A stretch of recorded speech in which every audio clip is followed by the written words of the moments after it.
Hey guys, it's market update. It's nice to have a green candle for once. No need to get too excited right now, but let's go over exactly what's happened the last week or so, because Bitcoin is showing relative strength versus gold, S&P, and NASDAQ. Right, they're actually kind of selling off, and Bitcoin has had this very good, strong candle. So let's go over short, medium, and long term. In the short term, don't get too excited. You know, it could be a bear market rally. It could just be short covering from a really big sell-off, right, that we had. And of course, we basically bottomed on the breakout of war, and then we've gone higher here. A lot of people will obviously in the know about that. They were trading it, selling, de-risking, taking short trades, whatever. And this just could be a short covering rally, bear market rally. We've got this level right here that we're at, 71, 72,000. You can see that, you know, if we reject off of this, then you would expect the downtrend to continue. If we break through this, that's pretty positive news. But we've still got this level here around the 80s and this moving average that is just massive resistance at this point. Let's keep an eye on it. It's positive that we get a green candle. If we start to break these levels, that's obviously great news for the price. For me personally, medium term, I'm looking to accumulate Bitcoin. I'm not looking to sell Bitcoin. I'm looking to buy it, right? It's still a young asset. We're not in the phase of Bitcoin where it's like, oh, it's so mature, we can sell it. You're probably similar age to me, not looking to retire right now. So why would I want to sell it? I'm looking to buy it. I love low prices. I wish they would just be lower for longer, because let's now go to the long term. Bitcoin's not going to zero, is it? So it's going to $1 million a coin. So the more that I can accumulate at lower prices for longer periods is great news for me. So look, it's a good green candle. And the relative performance versus all the other assets is interesting to say the least. 1 week is like, you know, you can't really read much into it, apart from this thing isn't going to zero, right? Because if it was like underperforming, selling off, and then the war breaks out, selling off more, it's like, oh, okay. But the fact that it's trading with volatility, but having these outperformance days, it just shows you that the asset is here. People are trading it, people are accumulating it. And then you can just figure out the longer term. Bitcoin isn't going away. It's a strong store of value asset. And people buy it because of certain things that they think are going to happen in the market. And if it's a store of value asset, it's going to go up over time. So that's it. Why are they buying it? Because very clearly war creates a massive demand for fiscal stimulus. More bond issuance, more fiscal stimulus, more currency degradation and printing, if you want to call it that. And of course, that means Bitcoin is the antidote to that, right? So look what's happening here as the price kind of consolidates and starts to move higher, is that you're seeing the futures market actually short this. These are funding rates. When funding rates are negative, it means that people are essentially shorting the rally. And of course, that's not a good idea if the price is going higher and being bought up in the spot market. This is showing, you know, if funding rates are negative in futures and the price is going higher, you're looking at spot buying here. And shorting it in the futures market potentially means that you're going to be on the wrong side of this if it starts to go higher, which means that they will have to cover their shorts, pushing it even higher again, and etc. But as for right now, like I said, I don't think we can read too much into it. Bear market rally, it might be. There's also, we're at the middle of the month, right? And that means that the ex-div date for Strategy's stretch products is coming up. So you're seeing massive volume in that. And that may go away towards the end of the month as the ex-dividend date gets over the line, and then people don't want to buy the stretch as much anymore, which may reduce buying pressure a little bit. Anyway, it's all fun, but short term, I don't really care. I'll just keep accumulating here. We're in a bear market and Bitcoin's $70,000 a coin. It's hardly cheap, is it? It's unfortunate, actually, but it is what it is. We'll take 70,000 and let's just hold it to $1 million a coin. If you trade Bitcoin and crypto, you can check out Bybit as well. I'll link them in the description. Click that link, sign up for an account, make a deposit. They'll give you a deposit bonus to go ahead and trade with. If you deposit a lot of money, they'll give you up to $30,000. But anything you deposit, they'll give you a deposit bonus. Again, I don't want to read too much into 1 week's price action, but it's good to just reiterate why I'm in Bitcoin and why Bitcoin works. Fiat currencies are debt. The government issues the debt. Every government in history has gone bankrupt. It's impossible to pay it. The way that they bail themselves out when their bonds sell off, when the market knows that they're bankrupt, is by printing even more of the currency to bail out the bonds nominally, but destroy everyone's purchasing power. Therefore, you can't hold fiat currency as savings. Therefore, Bitcoin has to be, your savings because it is money. And you can make investments in securities, equities if you want, no problem. There's lots of things that are going to outperform Bitcoin over periods of time because you get in them early, or your business could outperform 20 or 30% yearly that Bitcoin's giving right now if you put money into that. That's investments. Bitcoin is savings, it's money. You can't hold fiat currency because every government is going to go bankrupt and print their currency, especially when they go to war, which is why central banks were invented. The Bank of England was invented because the king had to go to war and there wasn't any money, and you couldn't steal everyone's money first before going to war, so they created the Bank of England and printed the money. That's why central banks exist. That's why fiat currency exists. You print money to go to war. When you print money, you increase the supply of the money, you destroy its purchasing power, versus Bitcoin, which is actually scarce. Bitcoin is money. It's so simple. Interesting dynamic, watching US Treasury sell off with 10-year yield back to 4.2. It's putting the squeeze on equities, but Bitcoin pumping. This is left tail hedge scenario as markets start to question US debt sustainability. There is no question over the sustainability of government debt. It cannot be sustained. 100% it is going to fail. It's a slow failure over and over and over. Debt cannot be paid. You have to print money. Everyone knows that. That's why you have to hold Bitcoin. War increases the cost to the government. The government creates its paper, floods it into the market, bonds go down. The financial system is collateralized on these bonds where the price is going down, heavily, highly collateralized and leveraged on these bonds, which are now falling off because of war, because they need to print more money into the market. There's no buyers for it. The bonds go down. The system starts to collapse because it's over leveraged. Everyone starts to go bankrupt. Then the central bank steps in and says, guess what, guys? Bib, bib.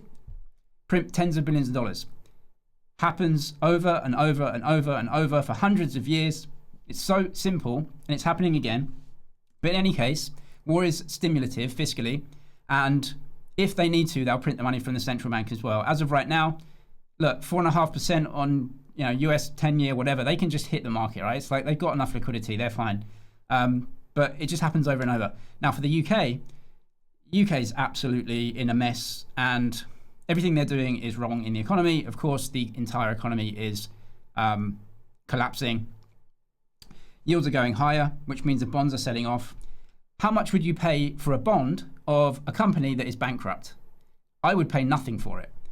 Now, what happens in the UK is that the government forced all of its Ponzi scheme bonds into the pension funds and banks, who are highly leveraged on that. And the problem is when the price sells off is that the pension funds go bankrupt. This happened a couple of years ago as well during this, and the central bank, behind the scenes, without even telling anyone or trying to hide it, and the mainstream media, of course, helps them out with this, with lying and concealing the truth. The central bank printed money to bail out the pension funds and everything else. They printed money to buy the bonds, to push the price of the bonds up again, and everyone that held paper currency essentially got their money stolen away from them to bail out the system.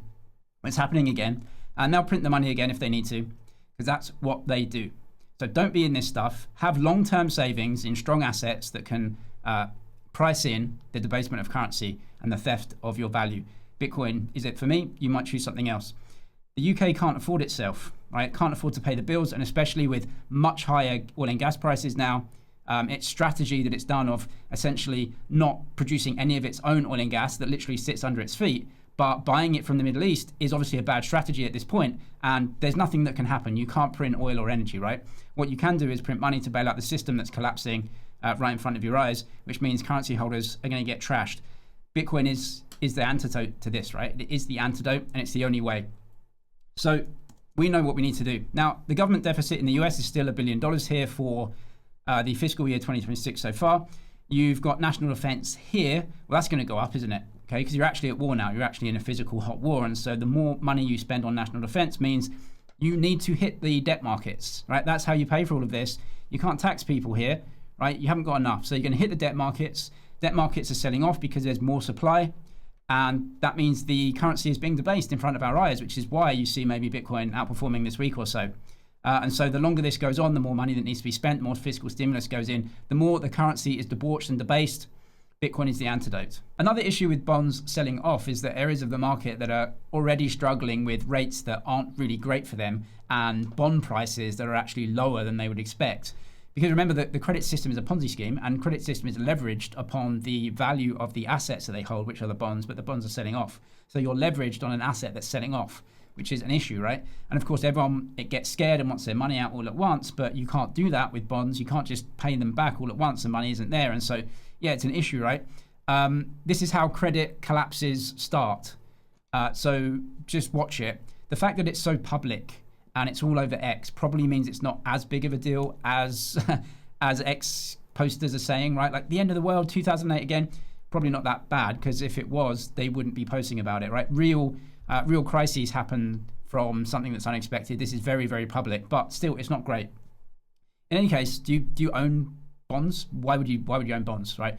Short term for cash management, like if you've got cash in a bank account that's 0%, you're putting it in a money market fund at 4% or 3%, well, that's better for the cash that you had anyway.